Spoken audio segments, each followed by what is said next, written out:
The Atlanta Braves are starting to sign their draft picks, and boy, LSU must hate the Atlanta Braves.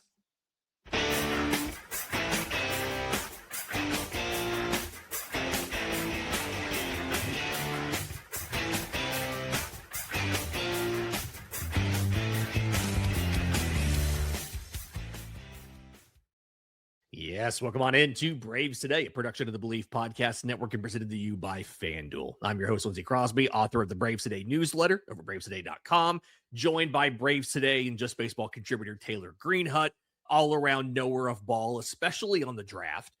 And I brought Taylor on because I wanted to recap and go over the picks and the guys we like and the interesting strategy here. But before we do that, Taylor, I want to get into the money.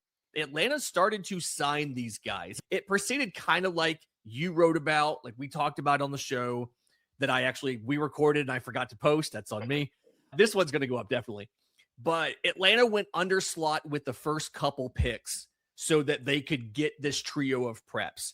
And really interesting kind of observation here. When you look at the guys the Braves signed already, AJ Gracia, slot value of $6.68 million. The actual contract he signed was the $2,500 bonus that MLB gives you away from $4 million.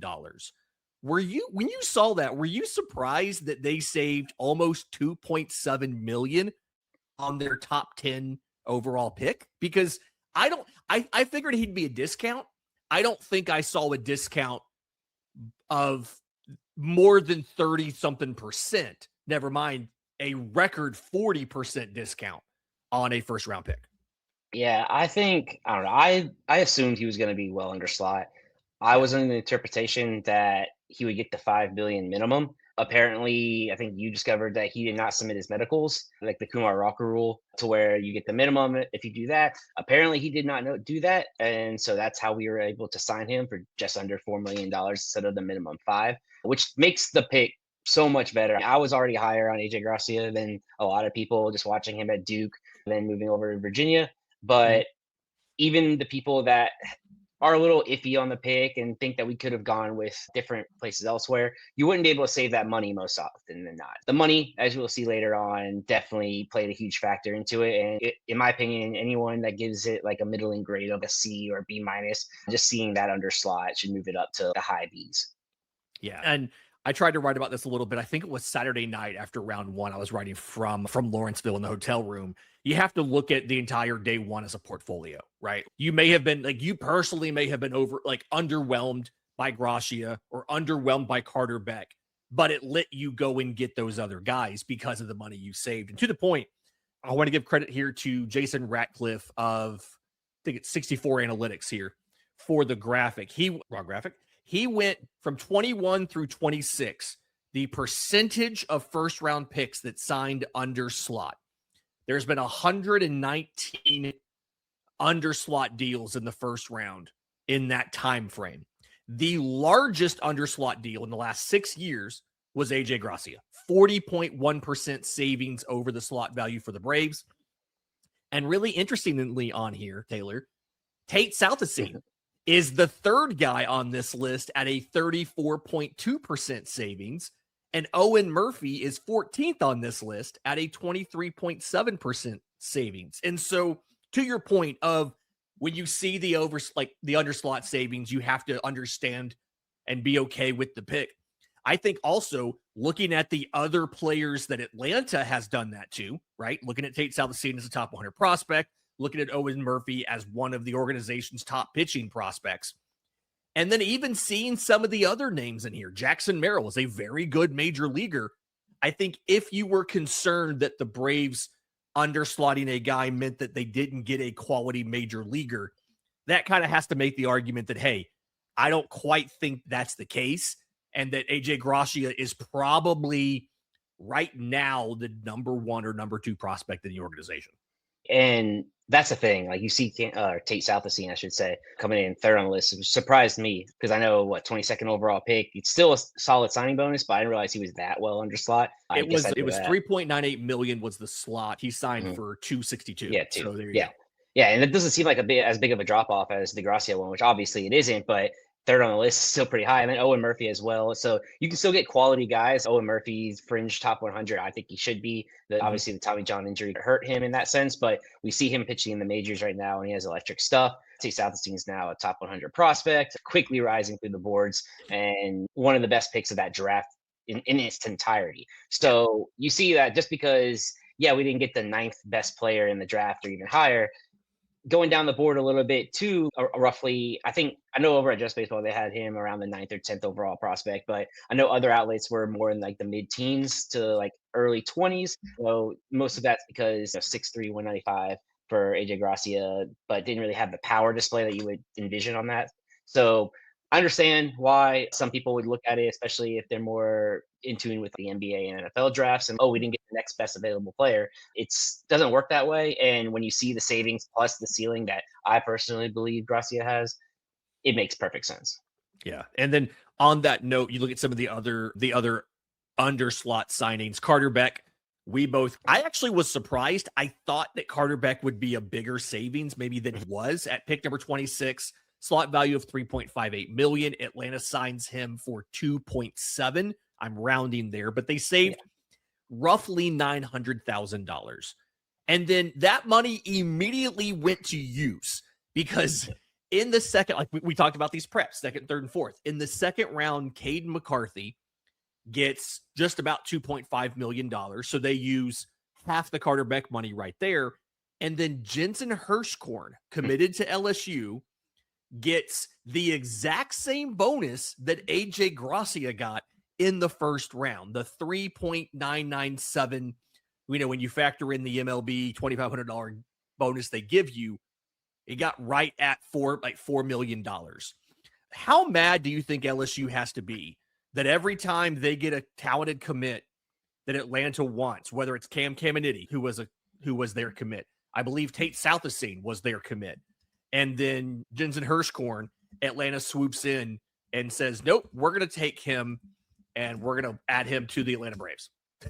Yeah, exactly. And Briggs McKenzie, if I'm not mistaken, as well. Briggs McKenzie, not Tate Southstine. You're right. Briggs McKenzie. Sorry. Thank you. Exactly. And we just keep taking their players. It's a talented organization. Obviously, Jay Johnson's one of the best coaches in all sports. He has the pedigree to prove that. So you're taking guys from LSU, you're probably signing someone who's very good. Yeah, they honestly, it works out for us in this sense because they had a lot of guys in this draft did not get drafted as high as they thought they would. Many of their guys ended up going in the after round 10 as insurance policies, which none of them, I believe, like Malachi Washington and the power hitting first baseman, I don't know how to pronounce his last name, but basically put on a show at the combine. He's probably going to hit 30 home runs a year at LSU for the next 2 to 3 years. They both went in the later rounds, and neither one of them are signing, and they're headed to LSU. So they actually have a roster crunch right now, and I know that I've been seeing online where they're going to have to actually, unfortunately, cut some guys or have some guys transfer out at their best interest so they can make room for it. So this year, unlike probably last year with Briggs McKenzie, we weren't in as big of a battle. I say that, but Jensen ended up getting the same amount of money as AJ Gracia. Yeah. So maybe we had that in our heads already to where we were going to give him first round money despite being a third round pick, which again, you don't get a Jensen if you pay up for a Jacob Lombard in the first round rather than AJ Gracia with that savings. Yeah, that was the point I tried to make, I think, on Sunday. I did a little short and I was talking about that. It's like, you can go get a Jacob Lombard if you want, but that is your draft. That's all that you get, really, because you don't have these massive savings from a Gracia and from a Beck to turn around and spread them other places. Wrapping up some of the guys who have already signed conversation before we get into the guys who have not, what's going to happen there. And then later on in the show, for you people who are into this, I want to get Taylor's thoughts on some of these individual players. Other signings, the third prep pitcher in a row, Cole Dennis, the righty in the 4th round, actually took an underslot deal. We saved $174,000 there. He signed for $523 as compared to a slot value of essentially $700,000. So we saved a little bit there. We also saved a little bit on college lefty Will Libert. We did have to go over slot in the 6th for Tyson Grulkowski. He took all of the savings from Dennis plus a little bit. And then we saved a lot of money in the 8th, the 9th, and the 10th rounds because we had 3 college players, all seniors and 5th-year guys, who we paid a combined $1,500. $500 a piece to sign and enter professional baseball. I know it rubs some people the wrong way, but I think the thing to remember here is these guys, and nothing against these players, right? They're talented baseball players. These guys aren't going to be drafted in the 8th and the 9th and the 10th rounds unless the organization has the ability to pay them a token amount to come play professional baseball. And I think everybody who says if you're going to take them in the 8th round, you need to pay them what they're worth. They wouldn't have been taken in the 8th round if not 8th and 9th and 10th rounds, if not for that. Exactly. I saw you saying that on X, and it was perfect. It was a perfect explanation because these guys would not possibly even get drafted at all if they weren't willing to take a pay cut. And as seniors, they have no other choice but to really take it, unfortunately. So they don't really have much backing them. If they want to play professional baseball, they kind of have to take whatever they want and prove it on the field. If you prove it on the field, you can immediately get pushed up through the minors and you'll end up possibly making some extra money. So unfortunately, it's just the nature of the beast to where you're going to have to take it. Now, personally, I've never seen $500, especially 3 of them. So that's still, I had to read that tweet like 15 times over just to understand that this is what they were actually getting. And I'm not just reading it incorrectly. But yeah, like at first I thought it was something where it was like the $2,500 bonus that MLB gives all guys that sign plus 500. No, it's just fine. I don't know where the rest of MLB's money goes in that situation. The organization doesn't keep it. I know that. Yeah. But does MLB keep it? What happens? Does MLB give it to them separately? I don't know what even happens in that situation. Yeah, no, me neither. And it's just, I wish they could make more money, and I wish they would. And I hope they end up outplaying the $500. I'm sure they will, and are able to earn some more money. Yeah. And some of those savings went to 11th round prep Ryan Barker. He signed for right at $700,000. Yeah. And again, anybody taken after the 10th round, anything over $150,000 counts against your pool. So that's about 550,000 that Atlanta has to account for there. There are three guys with leverage, 3 overslot deals still outstanding. Let's break down who's left and what's probably going to happen with those guys. We'll do that next right here on Braves Today.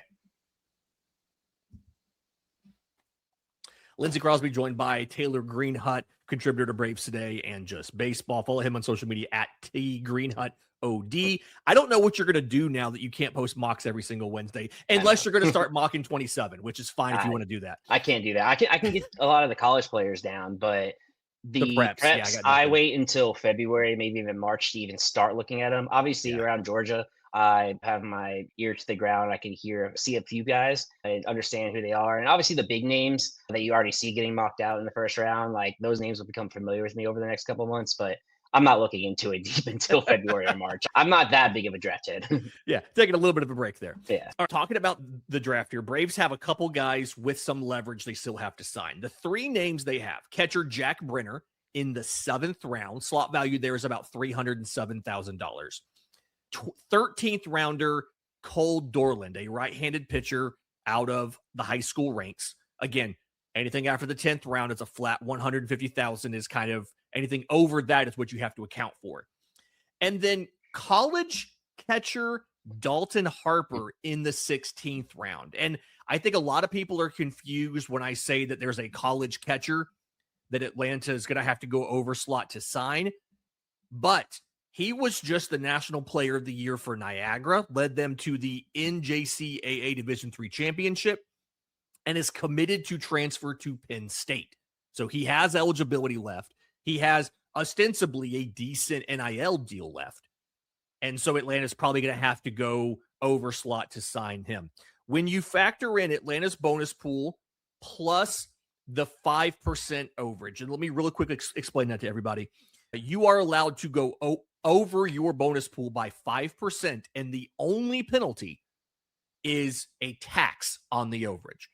If you exceed 5%, you start losing first-round picks. And in the history of this system, nobody has ever exceeded 5% over because they don't want to lose draft picks. So Atlanta has about $1.2 million left, roughly, right? 1.224, I'm rounding here. Of these 3 guys that are left, who do you think signs? Do you think we can get all 3? Or is this something where one of these guys is going to end up at college this upcoming fall for one reason or another. Yeah, odds are we're gonna keep two and sign two, and one of them's gonna make their way to campus. I do think that there is an outside chance, especially where these guys are drafted, that we can sign all three. The only issue is there are three big name programs in just college sports in general with NIL packages. So you have Jack Brenner, who's committed to Oklahoma. You have Chase Cole Dorland, I apologize, head to Alabama. And then, like you said, with Dalton Harper headed to Penn State. And those are three big names with NIL packages and plenty of money to spend. So if those schools really want one of those guys to make it to them, they're going to let them go cheap. Let's put it that way. And they can outprice us, especially with someone like a Jack Brenner, who is the most highly rated out of the three. Yeah, he's out of Wisconsin. Yeah. This whole draft was Atlanta leaning into like, hey, we really trust our northern area scout. Like we really believe in his evaluations. We really believe, like you and I talked about, that these guys from cold weather areas have more development ahead of them than a typical guy in their cohort because they can't play year round and all of that. But yeah, he's a guy. It feels like to me, it's down to the two catchers, right? You're probably going to get Cole Dorland, I would think, simply because you don't take the pitcher. You can never have enough pitchers, right? Yeah. We took 5 catchers in this draft, which I did finally confirm is a modern day record. Nobody's taken 5 catchers in a draft before. Didn't know that. Yeah. And it feels, because you have 2 guys at the same position, this might be a situation where, unless one of them takes a discount, you have money for one and not both. And correct me if I'm wrong, Jack Brenner would be the priority as a prep kid over, what's his name again? Over a Dalton Harper, simply because of, you don't take him that early in the draft if you're not expecting to sign him and expecting to be able to get him. Is Harper just the insurance policy here? Possibly. I do think coming from a JUCO and headed to Penn State, which obviously a big name, but not a big name in the baseball world necessarily. Not like an SEC school. Yeah, exactly. Yeah. So it's an insurance policy, but it's not one where it's either this or that. It can be both. It obviously, if they want to. With Jack Brenner, he's clearly going to be the priority. In my opinion, you don't take him in the 7th round unless you believe that you are able to sign him. Like you said, he is from Wisconsin, which was back-to-back with Tyson Grulkowski, who is also from Wisconsin. Like you said, there's multiple guys from that northeastern area that we do draft out of. But yeah, he's committed to Oklahoma. Obviously, they just won the national championship. They lost Dalton Harper. They have an opening. He's not going to start day one, but they do have the pathway for him to start. Oklahoma probably does want him to get to campus. He has a very advanced hit tool for being a prep, just in general, not just for a catcher. He's a hit first kind of guy. They do question how much power he's going to get into. I'm not too privy to know exactly grade wise. I would roughly put it around 40 grade power right now, but he has like the great speed, and he's more of that really athletic catcher that he played a lot of infield, I believe, in high school as well. He's transitioning to be a catcher, so his defense isn't necessarily up to speed yet, but that was due to playing infield. And he's a possibility to end up in the outfield as well. So he's very athletic, advanced hit tool. He doesn't really whip. I believe I read that he had 91% contact rates and 97 in zone contact last summer during the prep circuit. So, you throw the ball in the strike zone, he's going to hit it. When he swings, he is going to hit it, and it's going to end up going pretty hard. So it's one of those things where he's a guy who obviously you need to develop the power. The hit tool is going to be there. You got to develop the defense as well, but it's someone with that kind of athletic frame that you want to take a chance on. And it's also something that Oklahoma wants to take a chance on as well. Yeah. And if it helps, I did pull up some of the local news stories. Surprisingly, one of the best ways to get information on if kids are going to sign or not is, what do they tell the local newspaper or TV station when they come and interview them? And he did say, like, he has it. As of the time that they did this article, he hadn't signed. He said, if the paperwork comes through like I'm planning on it, I will sign and be an Atlanta Brave. So he gave a lot of quotes in there about how it would have been cool to go to play in Omaha, but I'm gonna go to professional baseball. And he spent a lot of time working on the number with they call him advisors, but his agent. We're going with his agent. And on draft day, they were discussing parameters with Atlanta. So the Braves were on board with what he was expecting and what he wanted. And to your point, I do think he'll sign. And it's all going to come down to, do you get one more guy? Are you possibly able to get Harper or not out of that commitment to Penn State? Outside of that, we do have a lot of guys in the back half of the draft that are not explicitly signed yet.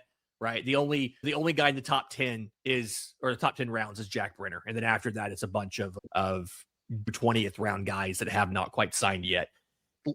Let's go ahead and take another break. And when we come back, I want to get some of your thoughts. And I guess I want to discuss some of these guys in detail, because I think some of what I'm wondering is how many of these guys, these senior signs, these late round picks, could legitimately be contributors, and how much of this was just senior sign money saving. Let's do that next, right here on Braves Today. Final segment of Braves Today. Lindsay Crosby joined by Braves Today contributor, Just Baseball contributor Taylor Greenhut at TGreenhutOD on social media. Okay.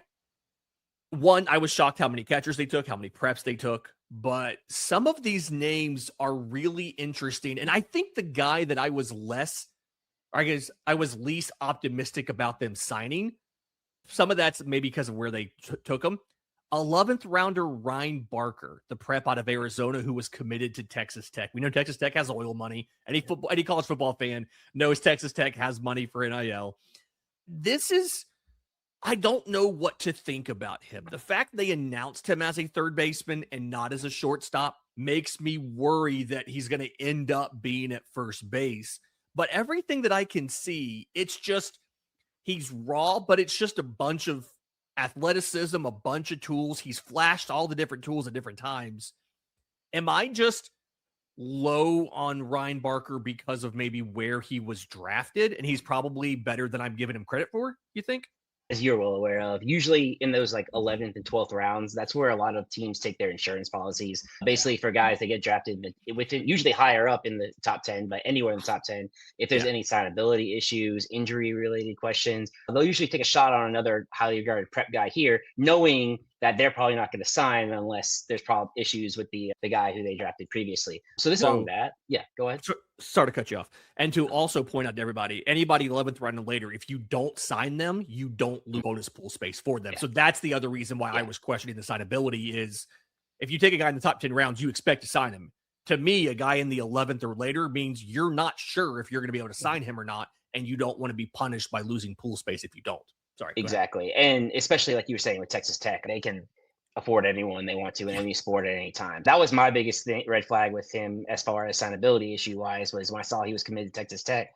I wasn't so sure if we were going to be able to sign him. And maybe with all those Hirschkorn rumors about how he didn't know if he wanted to go to LSU or not, maybe this was our insurance policy. Granted, not a pitcher, but maybe. But ended up, we signed them both, so it doesn't matter. But yeah, I think a lot of the worry about him is the unknown. Like you say, he's flashed a lot of tools in the past, but he hasn't really put anything fully together. You know, he plays shortstop, most likely going to be a third baseman like he was announced, might end up in the outfield. So I don't know. I wasn't too privy to know his information until we drafted him, and I started looking into it. And I am by no means saying this is who he's going to be. And this is the same, everyone's developments, it takes different paths and time-wise. But the way people described his talent, what you said before, is I could see a world where he has that kind of similar development to Tate Southwestine or Eric Hartman, where they flash so many of these tools, but they can never really put it all together. And then year 2, year 3, they start putting it together, and you're like, wait a second, who is this kid who has maybe above average pop, double plus speed, can play infield, but that speed can play in the outfield as well. He's already a line drive hitter. He doesn't really hit for too much power or lift the ball. He is 6'2" and weighs 170-ish. So, you know, you got to think he's going to fill into that frame a little bit more, Tate is doing. And once you start developing that power and you lift the ball a little bit more, maybe we'll see that double plus speed go down to just plus speed, but he won't be hitting line drives. He'll be hitting doubles and home runs. He can be a little bit of a slap hitter at times, I've seen, to where he uses that speed to leg out hits, a la Eric Hartman at times. So you can see there is some similarities with those two guys, where it's like this guy just has parts of all 5 tools that you could see. He just can't put them together and not all fully developed. So I think it's more of that kind of shot to where like maybe we can put together 2, 3, 4 of those tools, and he ends up to be a fringe top 100 guy or into a Tate South. See, I'm not going to say he's going to be an Eric Hartman, because that's just absolutely insane. If you could predict that, then you would be the greatest GM of all time. Yeah. And I do think it's relevant pointing out both those guys from the perspective of Atlanta made them into better players. Mm-hmm. And when you look at a lot of the guys in this draft and some of the issues that they struggle with as amateurs or as college players, Atlanta's confident, hey, we've taken players similar to these guys stylistically, similar from a strengths and flaws perspective, and we've made them into better versions of themselves. And so I do think that comes up as well a little bit with Ryan Barker. The one thing that concerns me is, and I guess not concerns, but stands out to me as being unusual, is Atlanta puts such a premium from their preps on youth and being young for the class. Yeah. And at the draft, he's already, the age listed is 19.6. His birthday's December 2006. So he's going to be on the accelerated, the 4-year Rule 5 timeline instead of most preps get, which is the only kind of, not red flag, but thing to worry about. That also tells me they had to really have liked him, because their models account for that. And for them to still want him and still take him despite that tells me, to your point, they like the tools. They really think that they can improve them and make them into more than they currently, than what he currently is. I saw something, speaking of outfielder or position players here, Parker Brocious out of Georgia Tech. I know it's not your specialty. You're a Georgia guy, not a Georgia Tech guy. But I saw some folks calling him the greatest senior sign possibly ever. And that feels like a little bit much for a guy that you paid $500 to. Is there something that I'm not seeing in Parker Brocious? Or is this one of those, hey, this was a Georgia Tech fan who maybe is just a little bit too hyped about a senior sign that hopefully maybe could end up being at best a fourth outfielder for you if he hit his 90th percentile outcome? Yeah, I joked around about it too, but obviously there's either some bias in there or tongue in cheek with that. He's not going to be, he could be, I'm not going to say he's not, but he's probably not going to be the greatest senior sign of all time. He might be the greatest $500 sign of all time. That's Can't be very many of those. Yeah, so exactly. So he could be that, but no, for me, a lot of it has to be with the Georgia hometown kid, Lambert High School, Georgia Tech. I obviously knew who he is. He wasn't definitely one of the big names of the Georgia Tech program, but this year he developed a lot of power. He kind of came into his own this year versus the previous years. And then I was looking at just before, and I have it up on my screen over here. He was in the 99th percentile in walk rate, while also in the 97th percentile in barrel rate this past year. So clearly things began to click with him at the plate. 99th percentile expected WOBA as well. So just to some of these, looking at his, I believe this is from 643 charts. Yeah. It looks like StatCast, and it's just a lot of red. It's a lot of red all over in the offensive profile. So clearly he has something there to where he is able to perform at the plate. I do think out of the three, I would put my money on him to be the quote unquote best of the $500 signs that we had. He does profile like that. He hometown kid also, so he's going to be playing for, I don't know if he was a Braves fan growing up, but living in Georgia, going to Georgia Tech, at least he has some ties there. So I do think he's going to be able to He's from perform. Swanee, Georgia. He Exactly. probably is. Exactly. So he's most likely going to be able to outperform the $500. I can pretty much tell you he's going to do that. But he's a guy that I honestly can see get thrown into Augusta and start performing, not be the biggest name on the program, but end up moving to Rome before a lot of the other big names, especially because he is a senior sign. He should move up a little bit quicker. I don't know how far he can go into the organization, AA, AAA, and then eventually into the bigs, but I wouldn't put it past him ending up being like, I know Brewer Hickling wasn't one of ours. We acquired him, but he can end up being a guy who gets called up, cup of tea in the majors here and there, maybe flattens out at an Eli White, where you're just a career fourth outfielder. And for, even for a 9th rounder, but for $500, that's a home run selection right there. Yeah, that's absolutely great. And the guy he reminds me of from a potential to surprise us maybe with how quickly he could move, like Logan Braunschweig's in AA. Yeah, and that's what I'm actually trying to think of. Out of UAB, he was a 9th rounder last year. He's already in AA. He's not hitting that well in Columbus right now, but he hit great in Rome before that, and there's adjustments to be made. You jump to the higher minors. Okay. A lot of people are big on, obviously, these 2 outfielders, these 3 preps and all of that. Once you get out of day one, who is the guy that you are most excited about? And I think I want to do this exercise too, and I'll go first if you want some time to think about it. Okay, go for it. Yeah, I talked about this a lot, I think, on Monday's show. But 6th rounder Tyson Grulkowski out of Wisconsin, the prep kid, 6'5", 225. He's really good spin. Breaking ball was like 2,900 RPM. He's got a mid-90s fastball, a changeup, but he's also throwing from a low slot.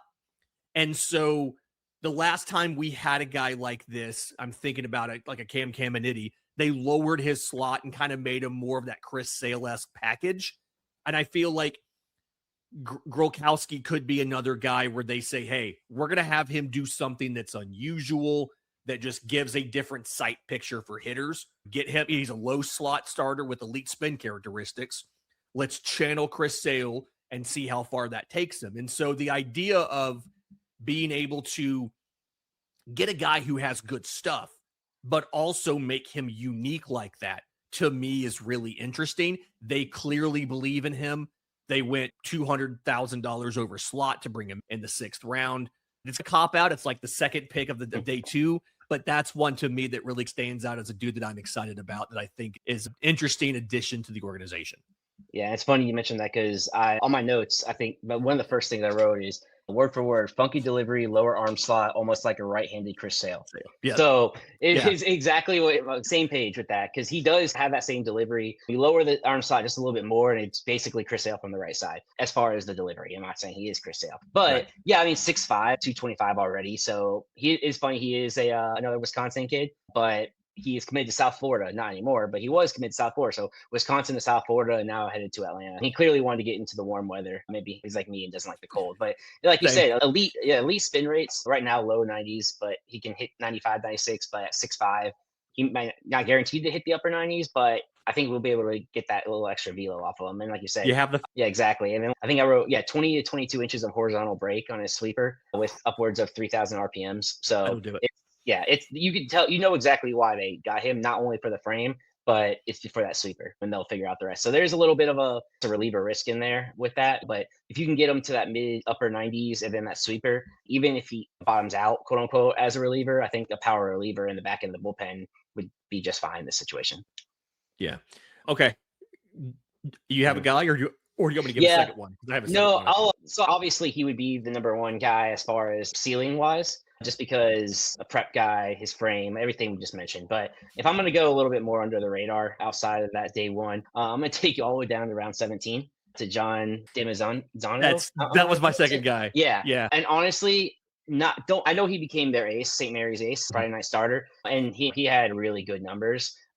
But the reason I'm mentioning him is because I really just wanted to give him a shout out for what he did game 1 of the UCLA regionals, where he took down UCLA. He had Roszkowski go 0-2 with a K against him. I think 7 innings as well, with 5 hits and 2 runs, if I remember off the top of my head. So I remember watching that game, and he just was just in full command. And you could tell he was a senior. He's a senior sign. He hasn't signed yet, but he is a senior, and I'm hoping we do sign him. But he's a guy that I do believe can get thrown right into Augusta, even Rome, start there, and in 1 year, a year and a half, be up in Columbus to Gwinnett and be knocking on the door to possibly, even if it's in the reliever role, work his way up, because he had some really good numbers over at St. Mary's, and they were a very sneaky program this year. Yeah, and having a robust pitch. He throws all 3 fastballs. The cutter is his primary out pitch. He's got a slider. He's got a changeup. He has the pieces to be a long reliever and things like that. And I've noticed this a lot with Atlanta's final day guys, because it was 3 days, now it's 2 and everything. They like to find guys, senior signs and guys like that, who can stack innings. He had 83 to third innings last year for St. Mary's. And I've noticed that's one of the trends they like to do, of if we know that one of the more likely outcomes here is an organizational guy. And I don't mean that to be demeaning to John Damzonio. Any 17th rounder, the most likely outcome is an org guy. Right. We at least want somebody who we know we're not going to have to throw extra bullets out of the bullpen and things like that to cover, right? Guys that can post innings, or they can stack innings, that can be there all season. He's a guy, and he's more than a strikeout an inning, 83 to third innings, has a lot of stuff he can do. I like that a lot. And then I noticed late in the draft too, I want to get your thoughts on this too, the Braves took stock in some small sample sizes. Ethan Stoddy, I don't know, out of Bowling Green State, which I did find out, thanks to the listeners of the podcast today. I did find out there is both a Bowling Green and a Bowling Green State, and they are in separate states. So thank you. Thank you to the listeners for educating me on YouTube. He's a guy, he wasn't great in college, right? But MLB Draft League this summer, 14 2/3 innings, 28 strikeouts, 1.23 ERA. You have that. There was somebody else. I'm trying to remember who it was. I think it was Brody Hamilton out of Wichita State, which is also not. He was somebody where college career wasn't that great, but on the Cape last summer, he was fantastic. Small sample size, but he was fantastic. When you get to the very ends of the draft like this, you're late in day 3, you're looking for senior signs. It feels like that makes a lot of sense, right? Just find some guys. Hey, here's where they were successful in small samples. Let's look at what they did. Does it feel sustainable? Sure, we can take a $100,000 flyer on this dude. And it's really, you're just trying to stack organizational depth and hope someone breaks out of that mold and gives you something more than that. I almost went with Ethan Stott, honestly, as my exciting guy, only for the sole fact, like you said, he didn't really perform well. If you look at his numbers, you're going to think, oh, he's probably going to Career out. 5. But yeah, exactly. He didn't perform too well. However, and I do believe he's just going to be a straight reliever. With the Braves, you never know. We try to make everyone starters, and then at the last possible second, throw him in the bullpen. Don't get too deep into that. Personally, it's like my one complaint. But as far as Ethan Stott, I wrote he struck out of 282 batters last year. He struck out 103 of them, and that's a 36.5% strikeout rate. Wow! So he has the stuff to strike guys out, and he only walked at a 7.1% walk rate. So he obviously struggled with allowing hard hits. Without even looking at the numbers, if you think about that, he can strike out guys. He doesn't really walk too many guys comparative to the strikeouts, but he had a 5 ERA. He gives up a lot of hits. But if you can hone that in, a little bit of that control, he has the strikeout stuff, and that's just incredible. And then with, like you said, with Brady Hamilton, another one where at Wichita State didn't really do too well, but 7 games on the Cape, only gave up 5 earned runs total, and had a .99 whip. Both have shown very positive things in the past, whether it was not in college necessarily, but they have shown that they can be very useful. And at the end of the day, with these guys, you're just hoping one guy can turn into more than just a double-A pitcher for you. Yeah. Am I dumb for having a little bit of hope on outfielder Caleb Klein?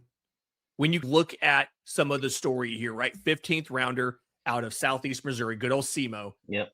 But he had more, if I saw this right, go to my notes real quick. If I saw this right, he had more walks than strikeouts, slugged almost 500, starting center fielder, starting leadoff hitter. Fun fact, SEMO's last 10 draft picks, 6 of them were Braves, which is just, we got Dylan Dodd there in 2021. I find it really funny, but part of me is, hey, the guys that have more walks than strikeouts, I feel like it's the same thing as if a guy's excelling in complex leagues. Well, does he have good pitch recognition, or can they just not pitch that well? But I feel like he can steal a little bit. He can hit some home runs a little bit.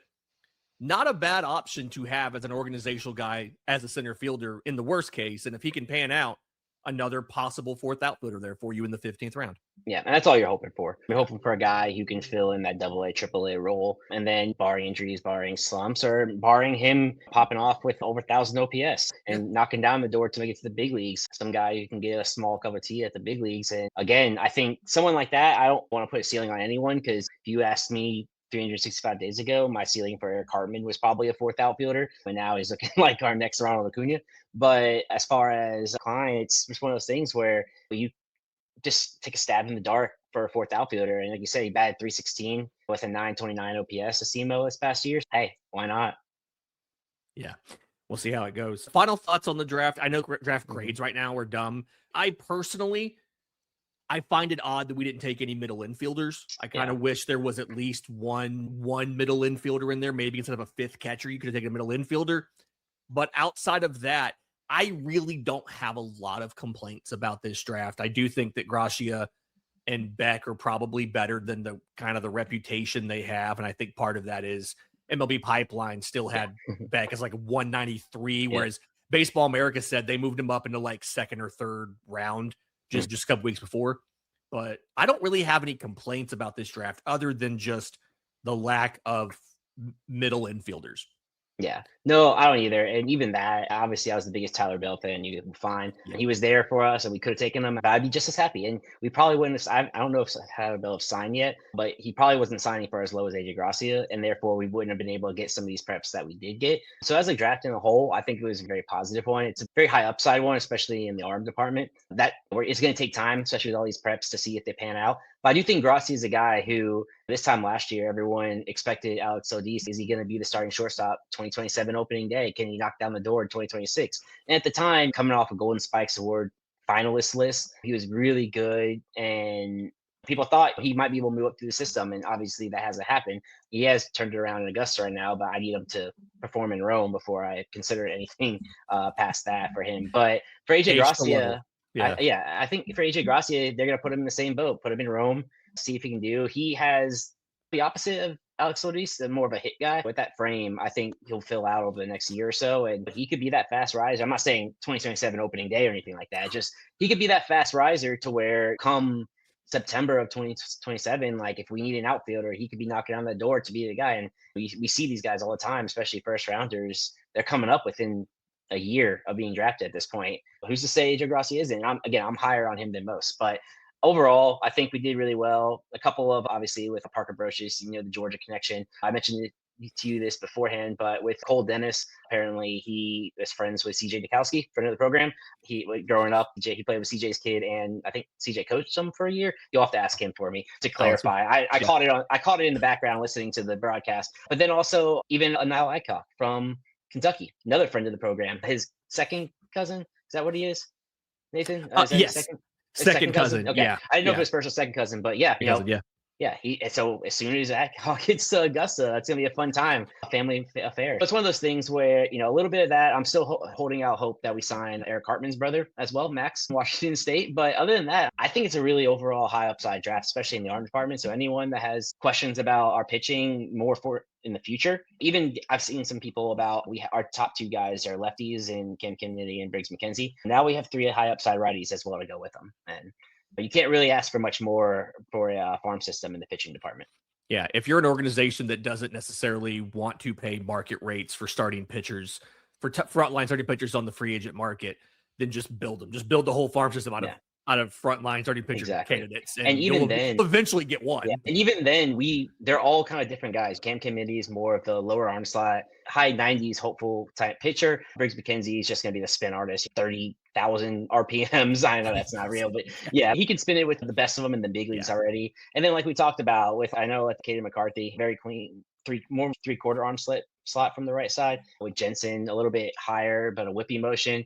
Cole Dennis, a little bit over the top as well. But then with Tyson, the right-handed Gracia. So a lot of different arm slots, a lot of different types of pitchers, but a lot of them also have the same mold of being 6'2" to 6'6", with a lot of them with a high velo as well, which I'm liking because I know for a while that wasn't one of our priorities. Yeah, it's a lot. I like the idea of getting a kid with a good velo base already. I love your ideas and want to subscribe to your newsletter. Where can I go to get more information about all of your baseball takes and content? For any takes or just my general banter, you can find me on X right down at the bottom. T Greenhut OD. You can find me there. You can find me, obviously, I post for just baseball as well, and also over here at Braves Today. So you can find all my opinions and stuff there, but I enjoy talking with everyone on X. It's hard for me not to say Twitter, but on X. So feel free, if you disagree with something, let me know. Just be obviously cordial. I love hearing other people's opinions. I love giving my opinions, and there's room for the world for multiple opinions on every subject. Why not voice it? Absolutely. That'll do it for Braves Today for Wednesday, July 15th. Quick programming note, there will not be a show on Thursday. I'm taking the family for a vacation for a couple of days. We'll be back on Friday to preview the second half of the season. Not really the second half, but to preview the rest of this coming up. Please subscribe. We'll see you.